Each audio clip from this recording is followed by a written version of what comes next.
नमस्कार, news pulse में आप सबों का स्वागत है। मैं हूं संतोष सिंह। जी हां, कुढ़न्नी का संदेश क्या दे रहा है संदेश, और जिस अंदाज में बयानबाजी हो रही है उस बयानबाजी पर गौर करें तो निशाने पर नीतीश है। स्वाभाविक तौर पर नीतीश जिस तरीके से लगातार दल बदलते रहे, मतलब गठबंधन बदलते रहे, तो ऐसे में गठबंधन के जो पुराने साथी हैं, एक दौर था जब आरजेडी उन पर हमलावर था, आज बीजेपी उन पर हमलावर है। लेकिन क्या वाकई में कुढ़न्नी के परिणाम के बाद नीतीश कुमार की राजनीति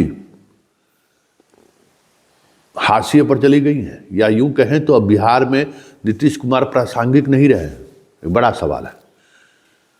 इस पर बातचीत करने से पहले कल के परिणाम के बाद सुशील मोदी ने तो मुख्यमंत्री से सीधे इस्तीफा मांग दिया है। भारतीय जनता पार्टी ने अंततः जीत हासिल कर ली। इसके पहले हम गोपालगंज भी जीते थे और इस चुनाव के अंदर महागठबंधन ने पूरी ताकत लगा दी थी। लालू जी के नाम का भी उपयोग किया गया, उनकी किडनी ट्रांसप्लांट को भी मुद्दा बनाकर और इमोशनल कार्ड खेला गया।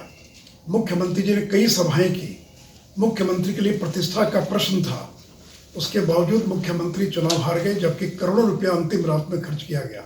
मुख्यमंत्री जी, जिस तरह से आपने 2014 में लोकसभा चुनाव के बाद जब 2 सीट आपको आई थी, आपने इस्तीफा दे दिया था। इस चुनाव में करारी हार के बाद आपको इस्तीफा दे देना चाहिए। और आपका जो वोट है, अब आप उसके मालिक नहीं हैं, अब वोट अब आपका नहीं रहा। जो अति पिछड़ा वोट था वो पूरी तरह से भारतीय जनता पार्टी की ओर खिसक चुका है। और आप लोगों ने जो चाल चली थी कि मुकेश सहनी को खड़ा कराकर जो सनी वोट में हम कार्ड पैदा करें और जो भूमियार वोट में, उसमें आपको सफलता नहीं मिली है। तो इसलिए आपकी जो सारे हथकंडे थे वो फेल कर गए। और उसमें कुढ़नी की जनता को इस जीत के लिए बधाई देता हूं। और जो बीजेपी के कार्यकर्ता जो दिन रात लगे इस चुनाव के अंदर केदार गुप्ता की जीत के लिए, उसके लिए मैं केदार गुप्ता जी को और कार्यकर्ताओं को भी बधाई और धन्यवाद देता हूँ। बाकी नेताओं का क्या कहना है? जगदानंद सिंह का, बाकी तेजस्वी का, जो नेता क्या बोले हैं, दानिश रिजवान क्या बोला है, सबकी पहले बात सुन लेते हैं कि क्या इस परिणाम को लेकर क्या कहना है, फिर हम चर्चा करते हैं। देखिए, कुढ़नी की हार निसंदेह हमारे लिए खतरनाक संदेश है। शहाबुद्दीन साहब के परिवार को दरकिनार करना हमारे लिए महंगा पड़ा है। साथ ही उसी वक्त जो ताड़ी पर प्रतिबंध लगाया गया, उसका भी खामियाजा महागठबंधन को भुगतना पड़ा है। देखिए, अब वक्त आ गया है कि हम चेत जाएं। जल्द ही महागठबंधन के भीतर कोऑर्डिनेशन कमेटी बना लें और तमाम गठबंधन में जो शामिल दल हैं उनको बराबरी का हक दें, नहीं तो स्थिति और भी भयावह होगी।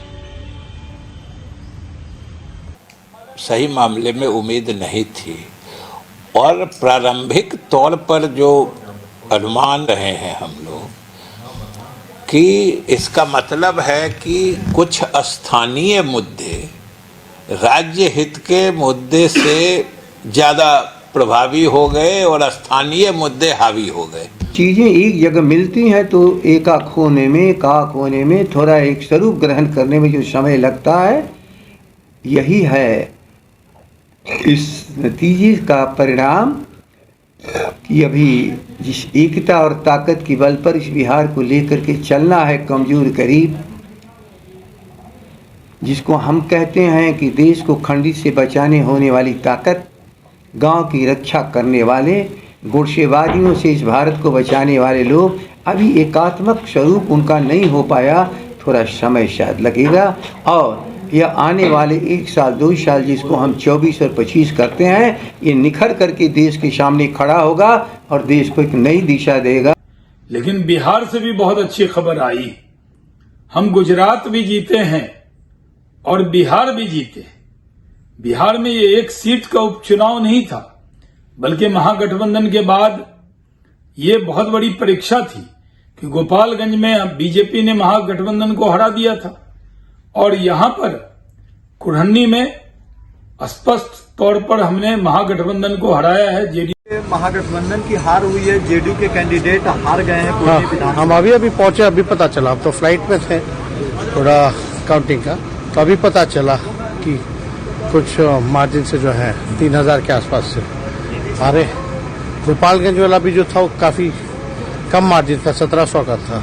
तो ये कम जो मार्जिन है कोई बड़ा मार्जिन नहीं है, तो ये देखना पड़ेगा कि कहाँ कमी है। पीछे वाले प्रधानमंत्री कह रहे हैं कि स्पष्ट संकेत दे रहा है कि बिहार का जो उपचुनाव है कि आने वाले दिनों में भविष्य की राजनीति का संकेत दे रहा है। बिहार में जो सरकार हम सब बोलता ही है, उसमें क्या दिक्कत है। तो जिनको अपना अब तो बोलने के लिए है, लेकिन उनको एक बात की तो चिंता करनी चाहिए ना। तो आपने सबों की राय सुनी, अपने अपने अंदाज से अपनी बात को उन्होंने रखा है। जदयू कुछ ज़्यादा डिफेंसिव जरूर दिख रहा है, स्वाभाविक भी है, जिस तरीके से उन्होंने राजद से सीट लेकर ये चुनाव लड़ा है। ऐसे में जदयू स्वाभाविक तौर पे बैकफुट पर है और हार का अंतर भले मामूली हो, लेकिन मैंडेट उनके खिलाफ है और साधारण खिलाफ नहीं है। वो नीलाव के सहारे चीज़ों को मिनिमाइज करने की भी कोशिश की कि हार जीत का अंतर ही कम ना हो, हम जीत भी सके। वो अंतर का भी इन्हें जीत का राह आसान नहीं किया। तो ये समझने की जरूरत है इस मैंडेट का मतलब क्या है। इस मैंडेट का मतलब साफ है कि गठबंधन महागठबंधन जरूर है, लेकिन जो वोटों का जो महागठबंधन होना चाहिए वो महागठबंधन वोटों का नहीं हो रहा है। इसकी एक बड़ी वजह यह है कि सरकार, संगठन और महागठबंधन के बीच जो कोऑर्डिनेशन दिखना चाहिए सरकार के संचालन में, वो कोऑर्डिनेशन नहीं दिख रहा है।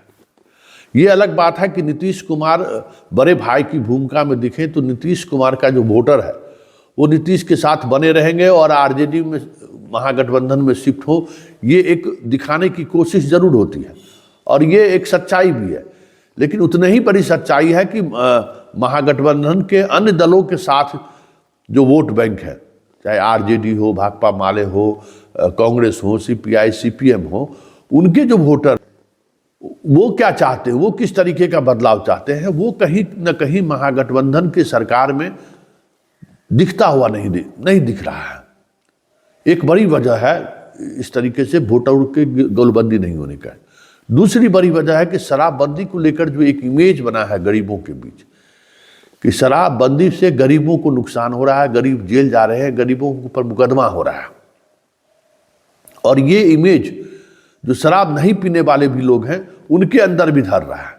तो एक दूसरी वजह है शराबबंदी, जिससे लोग आम लोग परेशान हैं। नीतीश के अफसरशाही और भ्रष्टाचार से आम लोग परेशान नहीं थे, लेकिन उनकी शराबबंदी से परेशान है। और तीसरी बात कि नीतीश कुमार शासन व्यवस्था को संचालन करते वो पार्टी और राजनीति का संचालन कैसे हो, राजनीतिक मिजाज क्या है, लोगों किस तरीके से राजनीति को देखते हैं, इससे वो इतना ज़्यादा कट गए हैं कि उनको जमीन पर क्या उनके बारे में क्या चल रहा है उसकी जानकारी उनके पास नहीं है। जैसे नरेंद्र मोदी सरकार चलाते हैं तो अमित शाह पार्टी संगठन चलाते हैं, पार्टी के लाइन तय करते हैं कि जो अमित शाह कहते हैं उस पर वो आगे बढ़ते हैं। आरसीपी के जाने के बाद ये बड़ा गैप दिख रहा है और ये गैप नीतीश को नुकसान पहुंचा रहा है, ये साफ दिख रहा है। अब आने वाले समय में नीतीश को तय करना है कि बिहार की राजनीति में उन्हें बने रहने के लिए, उनकी प्राथमिकता बनी रहे, इसके लिए वो क्या करते हैं, क्योंकि उनके पास अब उस तरीके का विकल्प भी नहीं है। अब बहुत ही लिमिटेड विकल्प है और 1991 से अभी तक लगातार मंत्री रहे हैं तो बहुत सारी चीज़ें अब उनके खिलाफ भी जाती हैं। तो ये देखना होगा कि कुढ़नी के रिजल्ट के बाद किस तरीके से नीतीश कमबैक करते हैं या फिर नीतीश इस राजनीति के हाशिए पर